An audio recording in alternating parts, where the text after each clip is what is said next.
আসসালামু আলাইকুম বন্ধুরা, দর্জি বাই 19 চ্যানেলের একটি নতুন পর্বে আপনাদের সবাইকে জানাই স্বাগতম। আজ আমি আপনাদেরকে দেখাবো জামার গলাতে পাইপিং বসানোর নিয়ম। আর আমি এটা দুটো নিয়মে দেখাবো। জামার সামনের গলাতে পাইপিং বসাবো আমি বক্রম সেটিংয়ের মাধ্যমে, আর জামার পেছনের গলাতে বক্রম ছাড়া কীভাবে পাইপিং বসাতে হয় সেই নিয়মটি আমি দেখাবো। তাই ভিডিওটি পুরোটাই দেখার অনুরোধ নিয়ে শুরু করছি আমার আজকের পর্ব।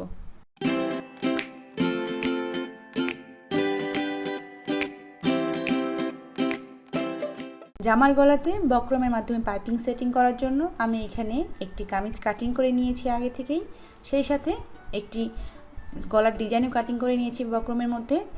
আর এই দুটো জিনিস কিভাবে কাটিং করতে হয়, অর্থাৎ কামিজ এবং বক্রমে গলার ডিজাইন কিভাবে কাটিং করতে হয়, দুটো বিষয়ই আমার আলাদা আলাদাভাবে ভিডিও দেওয়া আছে, চাইলে দেখে নিতে পারেন। লিঙ্ক আমি ডিসক্রিপশন বক্সে দিয়ে দেব। এখানে আমি একটি গলার ডিজাইন কাটিং করে নিয়েছি।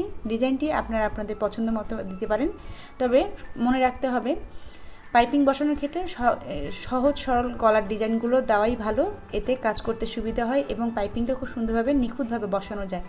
আর এই পাইপিংটি বসানোর জন্য আমি একটি কাপড়ের টুকরাও নিয়ে নিয়েছি। প্রথমে আমি জামার সামন পাটটিকে বিছিয়ে নেব এবং বিছিয়ে নিয়ে এতে আমি কাপড়টিকে বসিয়ে নেব। আমি কিন্তু গলাতে কিভাবে বক্রম লাগাতে হয় তার ভিডিও কিন্তু আমি আলাদাভাবে দিয়ে রেখেছি চ্যানেলে, চাইলে দেখে নিতে পারেন। তবে এখন যে নিয়মটিতে আমি বক্রমটিকে সেটিং করব সাথে পাইপিংয়ের কাপড় সহকারে, সেটার নিয়মটা একটু আলাদা। এখন আমি জামার কাপড়টিকে সোজা করে বিছিয়ে নেব আর তার উপরে আমি পাইপিংয়ের কাপড়টি বিছিয়ে নিচ্ছি। খেয়াল করুন বন্ধুরা, আমি কিন্তু জামার পাইপিংয়ের কাপড়টি সোজা পাশ মুখোমুখি করে নিয়েছি। এখন আমি কাপড়টিকে উল্টে নিচ্ছি, অর্থাৎ পাইপিংয়ের কাপড়টি নিচে থাকছে এবং জামার কাপড়টি উপরে থাকছে। আর দুটো পাটি কিন্তু আমি সোজা পাশ মুখোমুখি করে নিয়েছি। খেয়াল রাখতে হবে কাপড়টি যেন সোজাভাবে বসানো হয়, যেহেতু আমি বক্রমটি আলাদাভাবে বসাবো। আমি আপনাদেরকে বোঝার সুবিধার্থে এখানে চিহ্ন দিয়ে দিচ্ছি কোনটা সোজা পাশ এবং কোনটা উল্টা পাশ। আমি মাঝখানেও একটি বর্ডার টেনে নিচ্ছি, যেহেতু এর মিডল পয়েন্টে আমাকে বক্রমটিকে সেটিং করা শুরু করতে হবে। এখন আমি যে আমার গলার যে চওড়ার পরিমাণটি রয়েছে সেটাও আমি দাগ দিয়ে আপনাদেরকে দেখার সুবিধার্থে চিহ্ন দিয়ে নিচ্ছি। এখন এই চিহ্ন বরাবর আমি গলার ডিজাইনটি অর্থাৎ বক্রমটিকে আমি বসিয়ে নিচ্ছি। সেই সাথে মিডল পয়েন্টটাকে মিলিয়ে নিতে হবে অবশ্যই, খেয়াল করে যাতে আঁকাবাঁকা না হয় সে বিষয়ে লক্ষ্য রেখেই কিন্তু আমাদেরকে বক্রমটিকে বসিয়ে নিতে হবে। আমি বক্রমটিকে সুন্দর করে মিডল পয়েন্ট নির্দেশ করে এবং গলার চওড়া অনুসারে সাইডেও আমি লাগিয়ে নিচ্ছি। কাজের সুবিধার্থে আমি এখানে পিন দিয়ে আটকে নিচ্ছি। আপনাদের যদি পিন দিয়ে আটকানোর প্রয়োজন না হয় আপনারা আটকাবেন না, তবে বিগিনারদের কাজের সুবিধার্থে আমি এই স্টেপটি দেখাচ্ছি। এখন এই আটকে নেওয়া অংশ থেকেই আমি সেলাই শুরু করব, অর্থাৎ আমি এখানে যতটুকু পরিমাণ চওড়া রেখে আমি পাইপিংটি দেব ঠিক ততটুকু পরিমাণ বক্রমের ওপর দিয়ে সেলাইটি দেব। সাধারণত আমরা বক্রমের সাইড দিয়ে আমরা সেলাইটি দিয়ে থাকি, কিন্তু যেহেতু আমরা পাইপিং বসাবো আমরা চাচ্ছি যে কোয়ার্টার পরিমাণ কাপড়, লাল কাপড়টি পাইপিং হিসেবে দেখা যাক, তাই আমরা এবার সেলাইটি দেব বক্রমের ওপরে।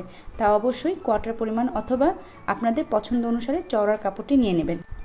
সেলাই করা হয়ে গেলে আমি এখন মার্জিনের কাপড় রেখে আমি মাঝখানে যে কাপড়টি রয়েছে গলার ডিজাইনের সেটা কেটে ফেলছি। সেই সাথে ছোট ছোট কাট লাগিয়ে নিচ্ছি যাতে আমার পাইপিংয়ের কাপড়গুলো উল্টাতে সুবিধা হয়। যে অংশগুলো রাউন্ড আছে সেই অংশগুলোতে আমি ছোট ছোট কাট লাগিয়ে নিলাম। সেই সাথে কর্নার অংশটুকে আমি কাটিং করে নিয়েছি। ছোট ছোট কাট লাগিয়ে নিলে কাপড়টি উল্টাতে। এবার এই পট্টির কাপড়টিকে আমি উল্টে নেব, অর্থাৎ আমি একটু সরিয়ে নিয়ে নখ দিয়ে প্রেস করে নিচ্ছি যাতে আমার কাপড়টি যখন আমি উল্টে পেছনের দিকে নেব তখন যাতে কাপড়টি ফিনিশিংয়ের সাথে বসে যায়, তার জন্য আমি একটু নখ দিয়ে চাপ দিয়ে নিচ্ছি, অর্থাৎ ভাঁজ করে নিচ্ছি। ভালো করে লক্ষ্য করুন, আসলে সব বিষয় বলে বোঝানো যায় না, এটা অনেক সময় দেখে বুঝে নিতে হয়। আমি এখন এই কাপড়টিকে উল্টে পেছনের দিকে দিচ্ছি এবং আপনাদেরকে দেখাচ্ছি আমি যতটুকু চওড়া নিয়েছি আমার পাইপিংটি কিন্তু ঠিক ততটুকুই আসছে। এর বাইরে কাপড় বেশি ঢিলা দিয়ে আপনারা পাইপিং দিবেন না। বক্রমে যতটুকু আপনারা সেলাই করবেন ঠিক ততটুকু কাপড়ই কিন্তু উল্টিয়ে নেবেন। এবার এই সেলাইটি আমি শুরু করছি। লক্ষ্য করুন আমি কিন্তু পাইপিংয়ের ওপর দিয়ে সেলাইটি দিচ্ছি না, পাইপিং এবং জামার মাঝখানতে আমি কিন্তু সেলাইটি দিচ্ছি যাতে সেলাইটি পাইপিংয়ের ওপর না ওঠে সেই দিকে লক্ষ্য রেখে আমি সম্পূর্ণ গলার কাপড়টিকে উল্টে নিয়ে পাইপিংটিকে সেট করে নিচ্ছি। পাইপিংটি সেটিং করা হয়ে গেছে। এবার আমাকে কাজ করতে হবে জামার গলার উল্টো পাশে। এবার দেখতে পাচ্ছেন এখানে কিন্তু কাপড়ের পট্টিটা রয়েছে এবং এটা আলগা, এটাকে এখন আমাকে জয়েন করে নিতে হবে। এটা আমি বক্রমের সাথে সুন্দর করে মুড়িয়ে নিয়ে সেটিং করে সম্পূর্ণ বক্রমটিকে আমি মুড়িয়ে সেলাই করে নিচ্ছি।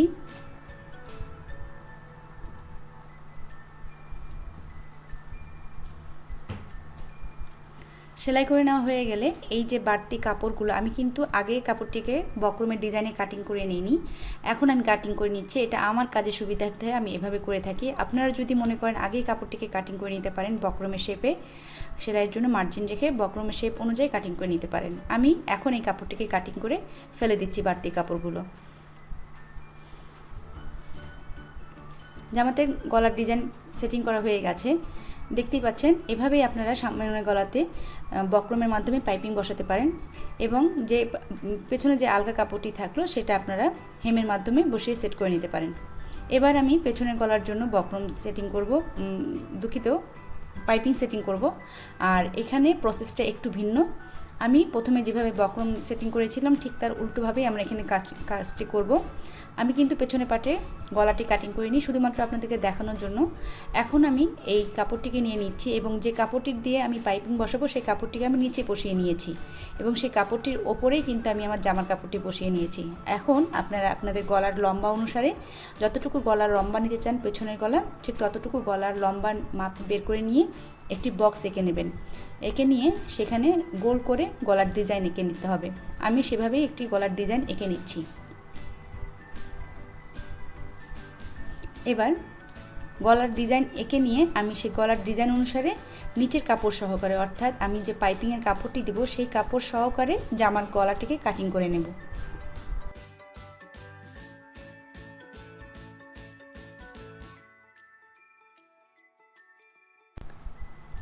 এবার আমি এই কেটে নেওয়া গলার পট্টিটি আমি জামার পেছন পাটে বসিয়ে নেব।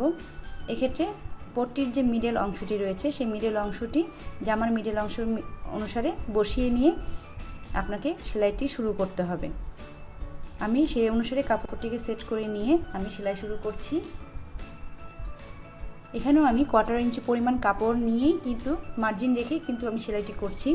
সম্পূর্ণ গলাটিতে সেলাই দেওয়া হয়ে গেলে বাকি প্রসেসটা কিন্তু আমরা যেমন করে জামার বক্রম সেটিংয়ের মাধ্যমে যেভাবে পাইপিংটি বসালাম ঠিক সেভাবেই কিন্তু বাকি প্রসেসটা করতে হবে।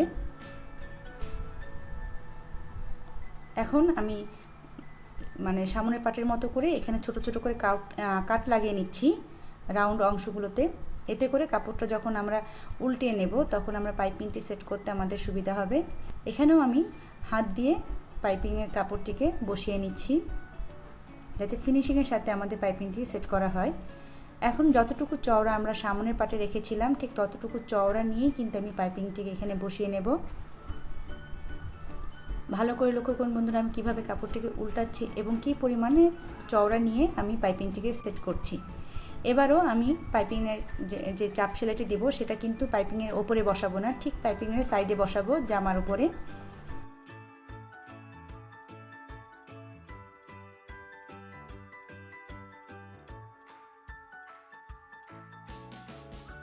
পাইপিংটি সেটিং করা হয়ে গেলে এবার গলা জামার পেছনে অর্থাৎ উল্টা পাশে আমি এই পট্টির কাপড়টিকে মুড়িয়ে নিচ্ছি। 1/4 ইঞ্চি পরিমাণ করে কাপড়টিকে মুড়িয়ে নিচ্ছি। আর যতটুকু চওড়া রাখতে যাচ্ছেন গলার পট্টিটা ঠিক ততটুকু চওড়া আপনারা রাখবেন। আপনারা যদি চান এই কাজটি গলার পট্টিটা সেটিং করার আগেও কিন্তু করে নিতে পারেন। ওই যে বললাম আমি আমার কাজের সুবিধা অনুসারে কাজটি আমি এখন করে নিচ্ছি। যার যার কাছে প্রত্যেকের কাছে কাজের ধরন আলাদা এবং সুবিধাও আলাদা। আপনারা আপনাদের ধরন এবং সুবিধা অনুসারে আগে পরে সেটিং করে নিতে পারেন। আমি পরবর্তীতে অর্থাৎ গলাটা সেটিং করার পরে এই সাইডটি আমি মুড়িয়ে নিচ্ছি।